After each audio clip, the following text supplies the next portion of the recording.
Galloway's talking about, which I think is interesting about I don't see drunkenness. I see togetherness. Drink more alcohol. Yeah, drink more. I think they need to get out and drink more. My advice to young people is to go out and drink more and make a series of bad decisions that might pay off. I think that we need more togetherness, more people, more sex, and more random encounters. And absolutely, people need to be in the company of strangers more and more. And I think young men are sequestering. We're turning into a different species of asexual, socially isolated, lonely people who become shitty citizens. And when women don't have a romantic relationship, they reinvest in work and their friends. When men don't have a relationship, they tend to just go down a rabbit hole. There it is. Go party. Okay, really, one more time. So what Professor Galloway is saying is kind of what I'm saying before, but he's missing the other part, which is these men can go out and drink as much as they want. There's no women out there for them to meet. If you guys just take a second, for those of you, some of you may or may be old enough to remember this, but 10 years ago, you would go out to clubs and there would be more. If you went to a nightclub, if you went to Omnia when it first opened up, or Hakkasan or XS or any of these clubs when they first opened up, there were more women than men, because they had a promoter list. The hosts were required to bring girls. There were all kinds of stuff. There were more women than men. There, without exception, there's no clubs where there's more women than men anymore. No, that whole thing has changed. Now, there's the way you get more women than men is Maxim Hot 100 Party, Babes in Toyland. Those are events that you throw where there are more women than men because they're not so money focused. They're more focused on the experience. And that's why those do so much better. There's no bikini competitions anymore other than the ones we throw. There's like all of the things where there's more women than men that has all gone out of nightlife. So they can get as drunk as they want. They go out and drink as much as they want. There's just no women for them to meet. But men are drinking less too because they're focused now on this biohacking culture, this the extreme optimization of everything of perfection. And it's like, I don't think that's most men are not focused on biohacking, but I know what you're saying. What Scott Galloway's talking about is like, people need to f up more. He said that in the actual full episode. It's like men and women both need to make mistakes more. We forgot, like in college, when I like didn't go to college, but in that era, like it's like, you know, we up. We made mistakes, and it was like we weren't shamed for it. We weren't, stigmatizing it. We weren't pathologizing it. Like that article you sent me on, no one has a personality anymore. It's everything's an attachment disorder. Everything's this. Everything's that. Everything's trauma. It's like what happened to just existing and just being, right? And it's and so I think it's both men and women. Lighten the up. Yeah, that's basically it. Chill the fuck out. Yeah. I deal with this all the time with these guys. It's like you can't. That one article we were talking about, I felt like most of that was primarily directed towards women, like because there's this idea like you're never going to be healed, right? In fact, that's the state of being unhealed is women's new religion. You are not a personality anymore. You don't have an identity anymore, because it's all wrapped up in whatever your particular combination of neuroses is. Like I have daddy issues, and I have unresolved issues from when I was 12 years old, and my dog died when I was 9, and all this. And it's just basically one thing that's piled on top of the other. And if you take, like, one of the things I always say when women start throwing this, oh, you need to be healed. And once I'm healed, I'm like, when are you healed? Yeah. When are you whole? When are you normal so I can go out with you because you're normal and I'm normal and we can be normal people together, right? A lot of these guys are not normal. See, that's the thing. But I have to go to work when I'm not healed. Yes. I have to pay bills when I'm not healed. But I have to go on unhealed and talk to women unhealed. Because no one's going to come talk to me. It becomes a religion. Well, it becomes a religion. And cook your meals and do all these things for you. Correct. Like, come on. But no. I don't have to, but I want to. For the men you're attracted to, for this tiny subset of men you're attracted to, I agree with you, Hannah. But for the other 95% of men, old school. It's just like literally, this is truth. This is for real. This is the truth. Like in the olden days, like women, we didn't have any rights. Like literally, everything has progressed so highly now that why would we not use these things and progress and get and have more power and get all these, like go to school and get the bag. Alpha woman. Like, why would we not do it? You're right. Good question. The answer is because you'll end up alone. Well, that's the answer. Hold on. I was pretty angry for a while after a breakup, and I kind of had an epiphany. I was like, if I just keep blocking everybody, how do I find somebody that's like, what am I going to do? Like, I kind of had to like say, okay, back up a little bit, be a little bit less selective. I don't know if that's the right word. It's not about being selective. Here's the thing. How about just giving a guy more of an opportunity to show you what he is instead of left swipe? Right. That's honestly the difference. There's tons of great data that's on this. When men and women know each other for a longer period of time, you see women actually date guys. More attractive. Well, they become more attractive, but you'll see women will say, "I'm only dating 5'11" and then date 5'8" when they know this guy for 9 months.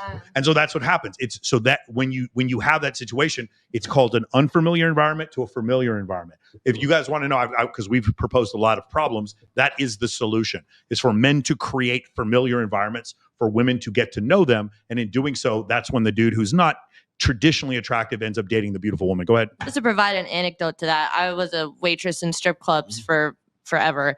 And you would see like the ugliest managers, guys that in the real, what we call the real world, would never have a shot with an attractive girl, all of a sudden have, maybe not a million options, but, you even have a guy that's frumpy and nasty. He's got some girls Dave, that I'm right here. I'm saying right here. And these things hurt. They're comfortable and they're not really. But you see these, and like in a strip club, especially if you're working them, the waitresses and the dancers and bartenders are seeing you every single day. You develop that rapport with them. Yeah. All of a sudden, that 2 or 3 out in the wild, is now in the wild is now attractive. And you even see girls that will compete for these guys. They'll get jealous over these guys just because of the proximity that these guys have to them. Yeah. So I think also I think that's like the expectation of everything too. It's like, if I do something, what am I going to get out of this? How am I going to benefit from this? Okay, if I go out tonight with my girlfriends, I'm supposed to go and have a good time. That's supposed to be the idea.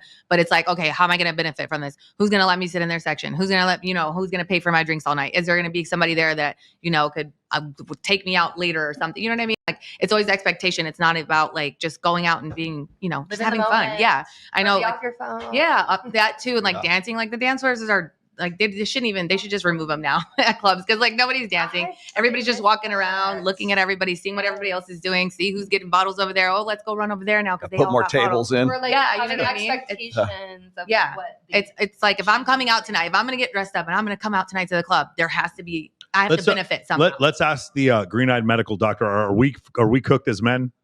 It's definitely tough. So what I was thinking about was, as far as women go, if they're dating a little bit under, like how you're bringing up there, if they're dating under, it has to do with a little bit of an insecurity. So we're always blaming guys for insecure that, right? But if you're dating that alpha male or someone more attractive, and he has all these girls, some options, right? So they're going to go for that guy that has maybe some money, but that's less attractive, and he's not going to be as. There's that, and then there's also what Lolo said, which is the concept of like, these guys are boring to you, and then you find a guy that's very intriguing to you, but you forget that he's also, if he's intriguing to you, then he's intriguing to other women, and therefore he has options. And it's not like a line like this. It's like no options, no options, no options, no options, all the options. That's how it works for men. There's this status poverty line that when guys get across, it's great. And it generally, I know you guys keep talking about money. It actually has more to do with other women finding you attractive. Yeah. It has to do with mate choice copying. Like, you can take broke men, and if other women find that man attractive, more women will find that man attractive. I will put a man in his spot. I was also going to say too, I saw someone in the chat be like, "Oh yeah, strip club managers make a lot of money." I'm like, "No, they don't. No, they don't. No, they don't. No, they don't. These girls aren't dating them for their money." Yeah, I can tell you. Yeah.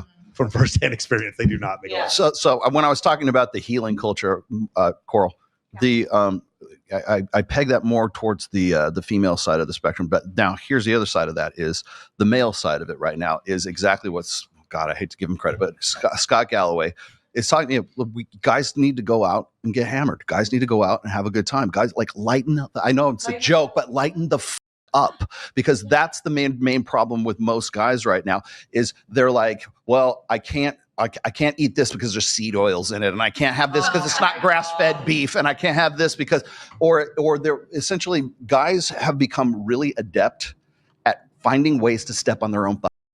Okay, all they're doing is creating cope to not go out and take action, to not go out and do things. So, well, why would I want to go out and do any of this stuff? Because all these girls are 304.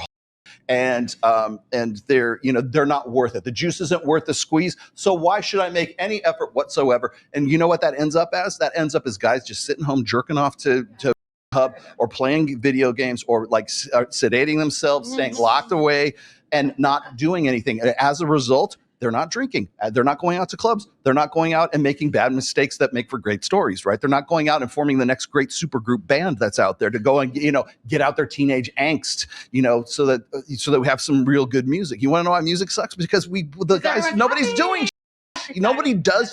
But no, AI music is great. But it's like there's just and just me saying that, people will be like, oh, he's a degenerate. Yeah. Oh, hey, there's something wrong with Rolo because he's Gen X. It's those guys again, Okay, but it seems like the outlets are like it's like clubbing or cold plunge, which is great alliteration. You're welcome for that. I'm doing both of those. I'm doing both of those things tonight. Yeah. Cold plunge. You already did the cold plunge. I did the cold plunge. I'm going clubbing. There's a middle ground too. You can actually have fun, and it doesn't require ripping it at a club and doing mounds of cocaine, and doesn't requiring like white knuckling it in a cold plunge for 20 minutes either, and winning the cold plunge. There's a middle ground. Minutes. Just chill the fuck out, like you said. 4 minutes. Do you also drink and you were matcha? so cold after. No. Oh, wait, I do drink coffee. So what's the incentive? To go out and have a good time, you idiot. To go out and do something, to have an experience, to have a story to tell at the end of the night. Because at the end of your life, it's not going to be like, all the times you spent, jerking off in your fucking gooning cave or whatever the fuck it is. It's going to be the experiences that you have and the stories you're going to be able to tell. I can tell great stories. You know why? Because I f***ed up a lot, man, and it was great. And you know what? Better when you don't plan it out. Yeah, you just aren't exactly. I can tell. Like I tell this story about like the first like single mom that I inadvertently got with when I was like I think it was 22, right? I told you about that. Yeah, I told you about that story. Like it makes for a great story, and people laugh their asses off. If I'd have gone, no, I think I'll just stay inside and just hold my the whole day. That you don't have a story, you have nothing to tell. You're boring. Yeah. Stop being boring for the love of Christ. You could die tomorrow. Yes. Yeah, so it's we had Mystery on, and he said anything to not go to the party. Anything. You'll do say or anything to not go to the party. And so what's happened is I gotta get up at 4. And this is why, like again, a lot of guys in this space really don't like me, is because when you get on the chat and you start talking about these women are ugly, you're talking about women who would never f you, and you're calling them ugly. Again, if you I'm not saying one comment. My whole thing is if you're a guy, if you're one of my guy friends and I know you bag super hot women and you're telling me that this girl's not that attractive, hold on, guys. If you're a guy who bags super hot women and I know that you're telling me that this girl's unattractive, I'm going to listen to you because you're saying this from a place where you know what you're talking about. It's the guy who can't get any woman at all calling these girls on the shows 2s and 3s. Even if you were objectively correct and they were 2s and 3s, what does that say about you? Because 2s and 3s won't you. That's the point I'm making. And so what happens is it leads to a victim mentality, which then leads to anything to not go to the party. And you'll do anything. Well, I'm not going to the gym because it doesn't matter because they're all 304s. Right. I'm not going to the club and go and talk to strangers because it doesn't matter because girls don't like me because they're all 304s. No rejection capacity. Right, but it's exactly I'm not walking out the front door because I'll probably get hit by a bus anyway. Personal issue.